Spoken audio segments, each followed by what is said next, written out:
Next video is another concern video po. Ang sabi niya is, Miss Ting, nasa 50s na ako. Widow for 9 years. May kapartner na medyo bata sa akin ngayon. Ask ko lang po, may pros and cons po ba ang paggamit ng lube? Yan po kasi ang sinasuggest ng partner ko na gamitin namin. Hindi pa po kasi ako nakakagamit ng mga ganon. Anyway, ano po ba muna ang lube? Lube is also known as a personal lubricant, a liquid like medyo tubig ito na parang gel na tumutulong para mabawasan ang friction, lalo na kapag may ginagawa kayong mga penetration or intimate moment doon sa partner natin, especially kung may mga dryness na. Madalas, akala natin, pwede lang natin itong gamitin kapag may mga intercourse na tayong ginagawa, pero pwede rin po itong gamitin kapag may mga activity tayo na hand jobs, nagsasarili, yan, pwede yan. Kung wala ito, any frictions na pwedeng mangyari during sex can create small tears or cuts, mga laceration. Of course, pag nagkaroon na ng punit, medyo prone na tayo sa infections and irritations. Pwede po itong mabili over the counter sa mga drugstore or kaya sa mga online shop. Another question, bakit ba may mga taong takot or ayaw gumamit ng lube kapag may mga sexual activity sila? Possible dyan is meron silang bad experience nung gumamit sila,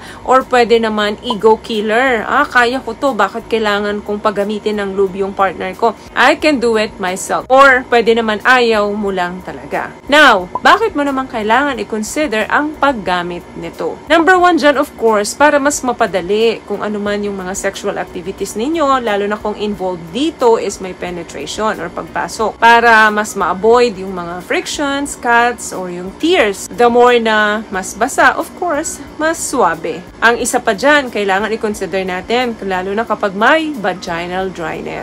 Para ma-eradicate yung dryness, lube is the answer. Isa pang dapat na i-consider bakit kailangan gumamit nito, kung gumagamit kayo ng mga toys, huwag gamitin ito ng dry. So, kailangan nilalagyan din ito ng lubes para ma-enjoy ninyo yung paggamit ng mga laruan nyo. Another question, kailan ba dapat huwag gamitin ang lube? The answer is, there are no bad times to use lube. Bakit? Kasi it has more advantages than disadvantages. However, kailangan alam mo kung anong klaseng lube lang yung gagamitin mo at kailan dapat ito ginagamit. Ano ba yung iba't ibang klase nito? Number 1 dyan, yung water-based. Ako, highly recommended din po ito. Ang pros dyan, kahit saan, pwedeng gamitin. Very safe din siya kapag yung partner mo ay gumagamit ng condom. Hindi mapupunit. Nag-glide lang ito kasi nga tubig ito. Hindi siya malagkit. Another pros is na may maintain ang pH level nating mga kababaihan. Another pros, of course, dahil water-based siya, hindi siya magmamantsa doon sa mga sheets ninyo. Mas mabilis tanggalin ito kapag sumayad sa unan, sa kumot, or sa bedsheets nyo. Ang cons lang nito, minsan is pag bumili kayo ng water-based, mapapansin nyo na bakit ganon. Minsan sticky. Minsan naman, sobrang watery. But other than that,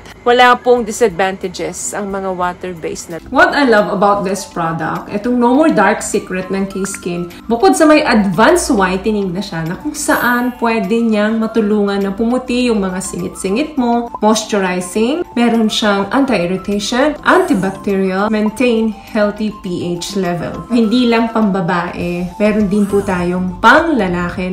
Another type is yung silicone base. Yung itsura nito is similar din sa water, kaya lang ang pinaka-base nito ay silicone. Anong pros ng silicone lube? Of course, maganda sa skin, especially doon sa merong mga sensitive skin. Number 2, long-lasting. Third thing, made with high-grade ingredients. And also safe to use para sa mga condoms. Ang pinaka-cons naman nito can deteriorate silicone toys. So kung gumagamit ka ng mga toys, better na water-based lang ang gamitin mo. Another type ng lube is yung oil-based. Ba yung pros nito? Of course, long-lasting. Another pros, pwedeng gamitin na massage oil. Ano naman ang cons nito o yung negative nito? Number 1 dyan, dahil oil nga, pwedeng ma-increase yung chance na makasira ng condom dahil oil ito, so hindi siya madulas, sticky siya. Another cons, associated po ito sa higher risk of yeast infection. And of course, dahil oil-based ito, pwedeng magmantsa ito doon sa mga sapin ninyo and also doon sa sa damit ninyo. The last concern is, papaano ka ba mamimili dito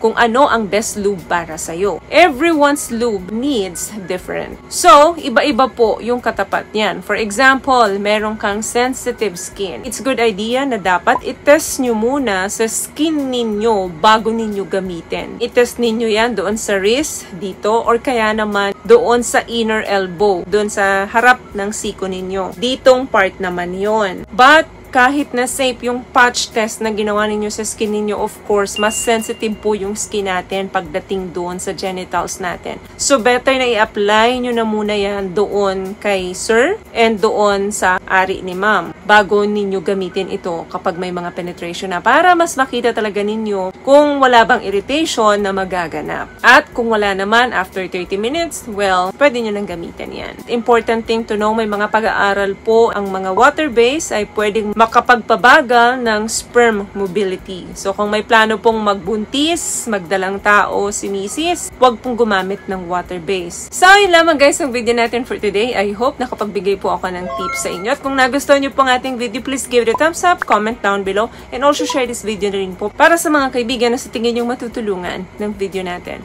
Once again, palagi po tayong mag-iingat at palagi po kayong manalangin. Thank you guys for watching and see you on my next one. Always love yourself and be a blessing. Bye!